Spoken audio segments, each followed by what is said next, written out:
At exactly midnight, Adrian's moon-flicked first love sent me a video. In it, he lay shirtless, dead to the world. Bianca was curled against his chest, flashing a victory sign at the lens. A voice message followed, "Sis, Adrian's worn out, he won't be coming home tonight." I deleted it without changing expression. The next second, her call barged in. "Serena, you dared delete my video? Sis, don't be ungrateful. Tonight's my ovulation window. If I can't conceive, can you handle that blame? You hog the boss title and give no air, are we supposed to let the boss line die out?" The phone burned against my palm. I know living like a widow hurts. Here, I'll give you a chance to redeem yourself. Tomorrow, crawl over, stew me a pot of 10-ton tonic soup, and feed it to me on your knees. Once I'm pregnant, your reputation as the legal wife gets its shine, get it? A laugh slipped out of me. Finished? Serena, what kind of attitude is that? Adrian already confessed, marrying you was just to milk the last drops of Vance influence. Now that Boss Tech is heading for IPO, it's time to kick this stepping stone aside. Truth bomb, Adrian's transferred 90% of the company's equity stake into my name. The house you live in, the sports car you drive, by tomorrow they're all mine. Then we'll see how you fake that poise in front of me. I cut the call dead. The black mirror of the screen showed a face bleached of color. The phone vibrated again, Adrian's name pulsed like a heartbeat. I let it wail in the tomb-quiet room, over and over. I walked to the vanity, yanked open the bottom drawer, and took out an old black handset. The screen lit with a single contact. I pressed dial. It rang once. Serena. A steady male baritone. The forgotten address stung my eyes. Martin. My voice came out dry and cracked. You finally reached out. Martin's tone trembled. These 3 years, you've suffered. I said nothing. 3 years of swallowed pride, and I'd thought they might buy Adrian's heart. Now I saw, the joke had been on me. Played for a fool, I wasn't suffering, I was nauseated. Martin, pull files on 2 people. Bianca, Adrian's college classmate. Adrian, CEO of Voss Tech. I want everything from their birth certificates to Voss Tech's last 3 years of cash flow ledgers, project contracts, and cap table changes. Not one page missing. Martin didn't hesitate. Yes, Serena. Before dawn, the full intelligence will hit your secure inbox. What else do you need? I paused. Voss Tech is bidding on the South District Smart City project, right? Correct. Adrian has staked everything on it. Good, I said. Strike them from the final list. By any means, make the name Voss Tech vanish. Martin's breath hitched. Understood. I hung up and stared at the stranger in the mirror. I hauled every demure dress from the wardrobe and dropped them in a heap. Finally, I pulled on a razor-sharp black suit. Before the night was over, Bianca detonated public opinion on Instagram. She posted a crudely doctored sonogram image and tagged my entire family. Caption, "Thanks, hubby, for the best gift ever." At Serena, happy for us? The comment section exploded, my phone rang until it died.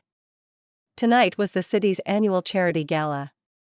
In past years, I attended as Voss. Today, I arrived as Serena. Wearing a haute couture black velvet gown, I stepped into the ballroom alone, and every gaze stabbed me. Pity, contempt, relish, needles under the skin. I didn't flinch. Champagne in hand, I planted myself under the brightest chandelier. Whispers floated behind me. That's Serena? Pitiful, sighed chicks riding her face. Look at that dress, still thinks she's queen of the manor? Word is Bianca's coming tonight, popcorn ready. I tuned them out and had just settled into a shadowed alcove when the entrance erupted. Adrian walked in with Bianca on his arm, glowing like newlyweds. She wore immaculate white, palm protectively over a still flat belly, chin sky high. She spotted me instantly and tugged Adrian straight over. "Oh my, sis, you actually showed?" She glued herself in front of me. "I figured you'd be home bawling your eyes out." She thrust her invisible bump forward. "The doctor says the baby's fragile, strict bed rest.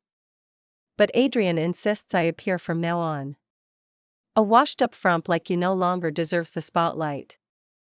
Adrian's face darkened. He glanced at me, then away. "Serena, you," I ignored him, smiling at Bianca. "Is that so? Congratulations, then." The triumph on her face froze. Her smugness drained, replaced by disbelief. "Sis, don't tell me you doubt I'm pregnant?" "It doesn't matter. Once the baby is born and the paternity test is done, you'll have to believe it. When that time comes, I hope you can still laugh like you are now." I watched her clumsy performance, too tired to waste another word on her, and stood up to leave. The moment I turned, Bianca shrilled behind me, voice needle sharp. "Serena, stop right there." Her shout sliced through the chatter and silenced the ballroom. Every head swiveled toward us. She lunged, trying to grab my hand. I sidestepped. She missed, stumbled, and chose to let herself fall, cupping her belly with theatrical both hands. "Ah. My stomach, it hurts, my baby." Adrian's face went bloodless. He rushed forward and scooped her up. With a raw roar he spun on me, fisting my collar. "Serena, you poisonous bitch. What did you do to her?" I stayed still, letting him hold me, and coldly spat 3 words. "I didn't touch her." "You lie." Bianca lifted a trembling finger at me. "It was you pushed me hard just now." "I didn't." Still denying it. Adrian snarled in my face. "Everyone here saw you shove her." I swept the room, every stare dripped scorn or voyeuristic thrill. No one spoke for me. In their eyes I was already the jealous madwoman. "Adrian, take me to the hospital, hurry. I'm scared I'll lose our baby." Bianca sobbed in his arms, breath hitching. Adrian cradled her and, before barreling through the crowd, shot me a blade of a look. "Serena, if anything happens to Serena or the child, I'll bury you with them." He carried her away, leaving me his back like a slammed door. I became the defendant on trial. Never saw a woman this vile. Can't have one of her own, so she kills someone else's. Boss must have committed 8 lifetimes of sins to marry a lunatic like that. I offered no defense. I smoothed the collar he'd wrinkled, turned, and walked out of the ballroom, step by measured step. Back in the empty Voss estate, I poured myself a glass of red. My phone lit up. Martin's encrypted email had landed. Bianca's full file. 3 months ago, ectopic pregnancy, 1 fallopian tube removed, diagnosis permanently infertile. And a 3-year ledger of how Adrian had used my contacts to ink Vosteka's contracts, then siphoned assets into Bianca's name, line by line. I drained the glass in one swallow. Adrian. Bianca. The game starts now. The next day Adrian strode into the estate with his lawyer.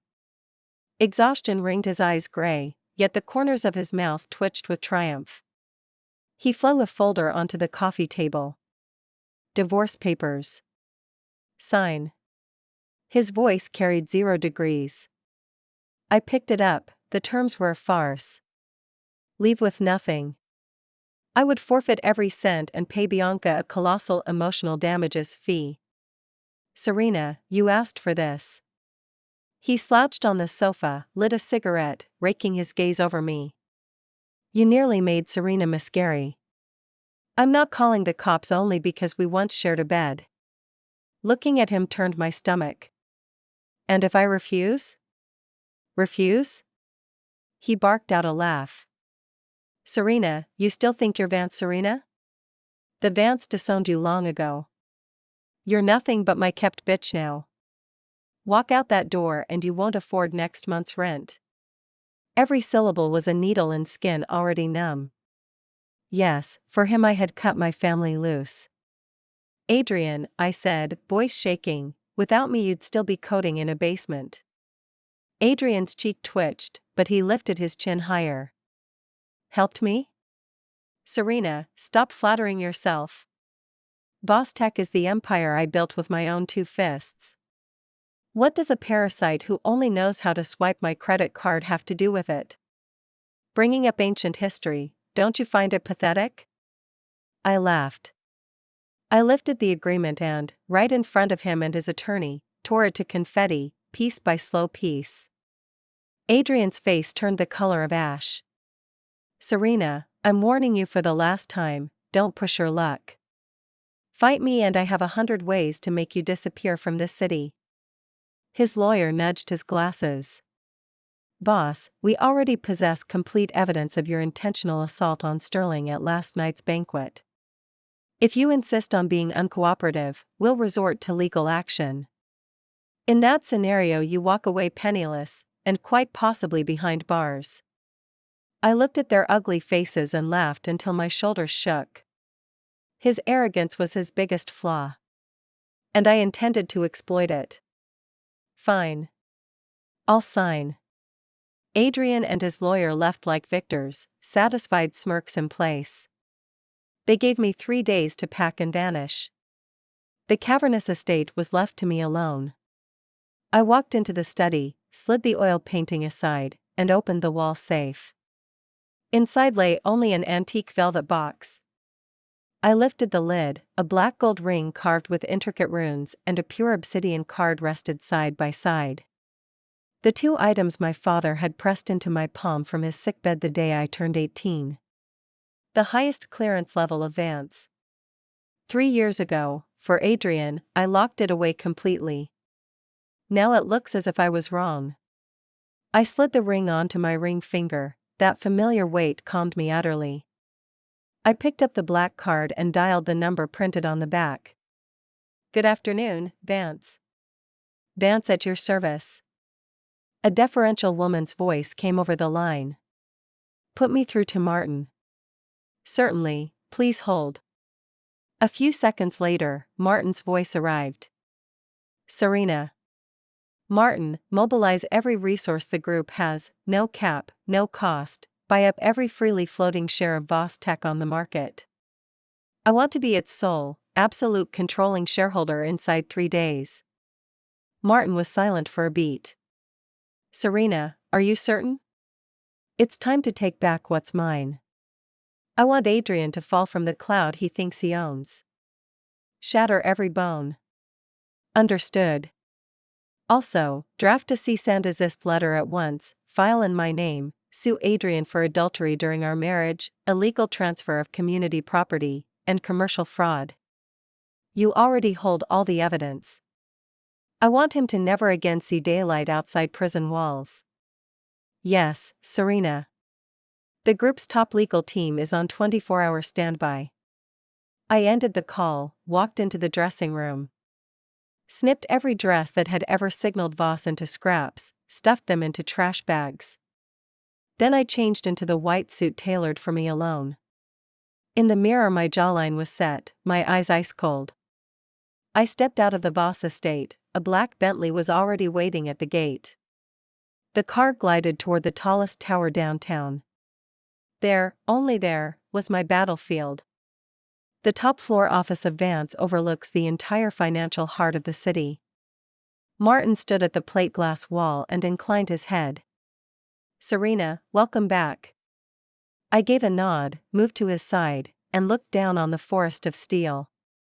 Status? Everything on track. Martin handed me an encrypted tablet.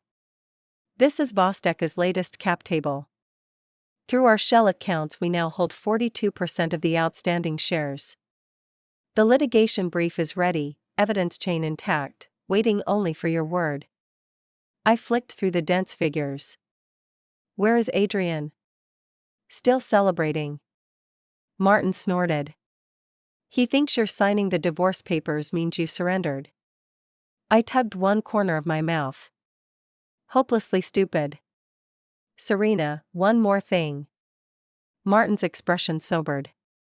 We've uncovered that Adrian and Bianca have Shannon behind them.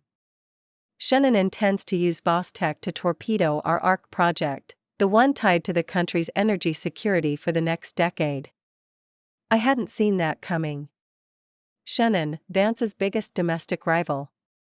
That small fish Adrian is trailing a shark. Dig deeper. I ordered. I want Shannon's full playbook and a complete participant list. Yes, ma'am. Also, plant a rumor in the market. Vance is highly optimistic about Bostec's future and is weighing a strategic investment. Martin's breath caught. Serena, you plan to set them on each other. If Shannon wants to wield Adrian as a gun, I'll let that gun blow up in their own trench. I won't just reclaim what's mine, I'll use his hand to rip a chunk out of Shannon. Martin studied me and nodded. Serena, you've more steel than the old chairman ever had. I said nothing, gaze fixed on the Boss Tech building in the distance. Night hung thick. The rumor of Vance's interest sent tsunamis through the capital markets. Bostec's share price, after successive limit down days, rocketed upward. Adrian was ecstatic. He believed this was the apotheosis of his life, that he would ride Vance's bow wave straight into the stratosphere. To court the investment, he started cooking the books even more aggressively, prettying every line of the quarterly filings. Each cooked figure, every forged contract, was logged in real time by Martin's analysts. Just as his euphoria peaked, the first killing blow landed. Bostec's lone overseas courtship supplier cited fatal safety flaws, announced a global recall, and severed ties forever. It was like yanking the beam from under a burning pot. Bostec's entire product line collapsed overnight. At the next day's opening bell, the stock slammed from limit up to limit down in a single second. Adrian was dumbstruck. I sat in Vance's boardroom watching the live feed as he disgraced himself on screen. Who the hell is out to get me? He raved, smashing his desk, roaring into the phone. His true love, Bianca, meanwhile, was raiding a boutique, blissfully unaware of the carnage. She was still posting carefully edited selfies on Instagram, another day of Adrian's limitless love. A match made in blissful idiocy. I closed the feed, lifted my coffee, and took a calm sip. That blow stings, Martin said beside me. It's only the opening gambit. I set my glass down. I want him to taste despair drop by drop. Martin nodded. What's our next move? Bundle every shred of proof that Boss Tech cooked its books and anonymously mail the package to Shannon's compliance unit. Then we watch and wait. I rose, walked to the window. Shannon swallowed the bait. They saw it as heaven-sent leverage against Vance and, with the press in tow, began showering Boss Tech with praise. They meant to roast Vance on the same fire, so when the fraud scandal detonated, Vance would be dragged down with Boss Tech. The capital markets caught fever. Bostec's shares were pried higher day after day, an eerie string of limit-up closes. Adrian thought his luck had turned and started dreaming again. Just when everyone expected Vance to launch a takeover and bullishness peaked, I stepped in front of the cameras. I personally took the spotlight. Facing every reporter in the city, I spoke a single sentence. Effective immediately, Vance is filing criminal charges against Boss Tech and its legal representative, Adrian, for commercial fraud and embezzlement. The flash barrage swallowed me whole. On the giant screen behind me scrolled the ironclad evidence: book cooking, project lies, falsified data, line after line, neat and undeniable. But that was not enough. I had my aide play an edited recording. It was Bianca talking to her private physician. "Doctor, is there really no chance I could be pregnant? Sterling, after your last ectopic surgery both fallopian tubes were removed. Medically, natural conception is impossible. Then, could you fake a sonogram image for me? Something that looks real?" When the clip ended, the room was stone silent. Then the chatter erupted. "Oh my God, the pregnancy was fake. This woman's terrifying, she'll do anything to marry rich. Was Adrian duped, or in on it from the start?" The story of Bianca's sham pregnancy rocketed across the internet. She and Adrian went from golden couple to the year's biggest joke. Bianca, lounging in a VIP maternity suite, screamed when she saw the live feed and smashed every breakable in the room. When Adrian arrived, he found a disheveled, wild-eyed woman and a hallway jammed with reporters. "Boss, did you know about Sterling's fake pregnancy? As chairman, were you the mastermind behind Vosteka's cooked books?" Questions pelted him, he could not speak. He stared at Bianca's face, twisted by jealousy and rage, and froze. Overnight, the Vostek tower toppled. Shares locked limit down day after day, market cap vaporized by more than 90%, the stock reduced to a penny stock. Angry investors and unpaid suppliers ringed the headquarters. Adrian was at the end of the road. Every proud connection he had snapped like thread against Vance. In desperation, he returned to the estate he had once despised, now his only refuge. He dropped to his knees in front of me. "Serena, I was wrong." He clutched my legs, sobbing. "It was all that bitch Bianca, she bewitched me. The one I've always loved is you, Serena. Please, for the sake of our 3 years of marriage, give me one more chance." I looked at his ugly performance and felt only contempt. "A chance? When you and she tried to throw me out, did you ever consider giving me one?" His wailing stopped, his face went paper white. I took a document from my bag and slapped it against his chest. "Read it, every word." It was Vosteka's original cap table. In black and white, Adrian held precisely 10% of the shares. The remaining 90 were owned by an offshore vehicle named Genuine Investment, of which I was the sole beneficiary. Adrian went rigid, every trace of color left his skin. He seized the agreement, hands shaking, and reread it again and again. "Impossible. Genuine Investment, you signed that proxy ages ago." He jerked his head up, eyes frantic. "I already had absolute control." I smiled. "What I signed was an operating proxy, not an equity transfer." "Adrian, you didn't even know what you were signing, yet you thought you could swallow my company? You climbed every step I laid for you. Now pay back principal and interest, in full." I took out my phone, dialed Martin, and hit speaker. "Martin, convene an emergency board meeting." "Yes, Serena." "Oust Adrian from every post at Vostek and launch personal liability proceedings, immediately." Adrian collapsed like a puppet with its strings cut. He gaped at me, face ashen. I did not look back. I turned and walked out of that filthy mansion. The emergency Vostek board meeting was less a conference than a public execution. As controlling shareholder, I removed Adrian from all positions and sent in Vance's specialist team to take formal custody of the company. My story became the top headline across the internet overnight. I, Serena, had morphed from the pitted society cast-off into a vengeance queen holding all the cards. Adrian and Bianca, meanwhile, were reduced to rats scurrying across the street. The enraged press and shareholders hounded them until they had nowhere left to hide. Furious citizens spontaneously gathered beneath the apartment building where the pair were holed up, hurling the filthiest curses at the two dogs. "Fraudsters! Come out! Give us back our blood and sweat money!" When they tried to slip away in disguise, the crowd that had waited for hours caught them red-handed. Rotten lettuce and rancid eggs rained down on their heads. Bianca's once gorgeous face was now streaked with yellow yolk and rotting greens. She shrieked and tried to dodge. "You idiots! That bitch Serena tricked you all. She set me up." Her excuses only brought a heavier barrage from the mob. Adrian tried to shield her, but one furious grandpa knocked him flat with a single punch. The dignity and poise he used to wear like armor were ground into the mud and crushed to powder in that instant. I sat in a car nearby, watching the circus through a reporter's live feed lens. My face showed nothing. Until Martin spoke. "Serena, should we clear the area?" "No need," I said. "They've earned every second. If I'd lost today, I'd be the one ducking eggs."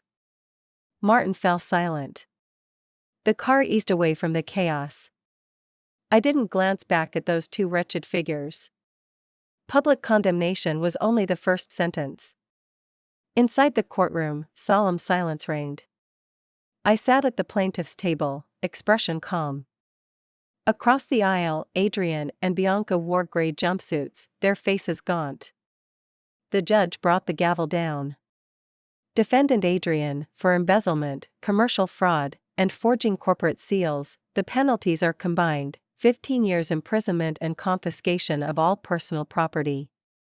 Defendant Bianca, for fraud and false accusation, the penalties are combined: 8 years imprisonment and a fine of $3 million. The verdict landed, and Bianca crumbled on the spot. She collapsed to the floor, wailing in a voice that sounded almost subhuman. "No. I won't go to prison. I won't." Adrian simply lowered his head and never raised it again. Bailiffs stepped forward and dragged them out. As they passed me, Adrian suddenly lifted his bloodshot eyes and locked them on mine. "Serena. You won. You've ruined everything. Are you happy now?" I paused, but I didn't turn around. "I ruined you?" "Adrian, you give yourself too much credit." Then I walked out of the courtroom. The sunlight outside was almost blinding. An old era had ended. Martin was waiting at the door. "Serena, it's all cleaned up." Shannon was hammered with a record fine for its role in Bostech's illegal capital maneuvers. The chairman resigned in disgrace and the firm is hemorrhaging. Bostech itself has formally entered Chapter 7. From this day forward, Bostech no longer exists. I gave a small nod. Good. Several months later, I visited Bianca at Eastbrook. Through thick bulletproof glass I studied her. Her hair was cropped to a buzz, her face colorless in prison garb. "Why are you here?" She lifted the phone, voice hoarse. "Here to gloat?" "Yes," I answered evenly. She erupted into every vile word she knew, spewing venom until she ran out of breath. I listened without interrupting. When she finally wheezed to a stop, I spoke. "I came to deliver a piece of news. Your beloved Adrian, in a bid to shave time off his sentence, handed prosecutors a decade's worth of evidence of tax evasion and commercial bribery by your parents' company. Your family's enterprise officially declared bankruptcy this Monday. Your mother and father will be joining you here shortly." Bianca's head snapped up, the corners of her eyes practically splitting. She trembled from head to toe. "No, you're lying, you bitch." "I'm not lying." I pressed a newspaper slowly against the glass. The front page showed her parents in handcuffs being led to a police van. An animal howl tore from her throat as she bashed her forehead against the bulletproof pane. "Arg! Adrian! I'll kill you." 2 guards rushed in, pinned her down, and hauled her away. I watched the hatred blazing in her eyes until she disappeared, then turned and left. 1 year later. Top floor office, Vance headquarters. I stood at the picture window, gazing down at the city. Martin stood behind me, reporting with deference. "Serena, the European takeover deal is closed. What shall we do with the old Vostech site?" I looked at the building in the distance. It had once been Adrian's pride and the monument to my humiliation. Now it was just another asset on my ledger. I lifted my coffee, eyes flat. "Tear it down." Thank you for listening to today's story. On a scale of 1 to 10, how would you rate it? If you enjoyed this video, please like and share it with friends. We look forward to hearing your thoughts in the comment section, and don't forget to subscribe for more gripping tales. See you next time.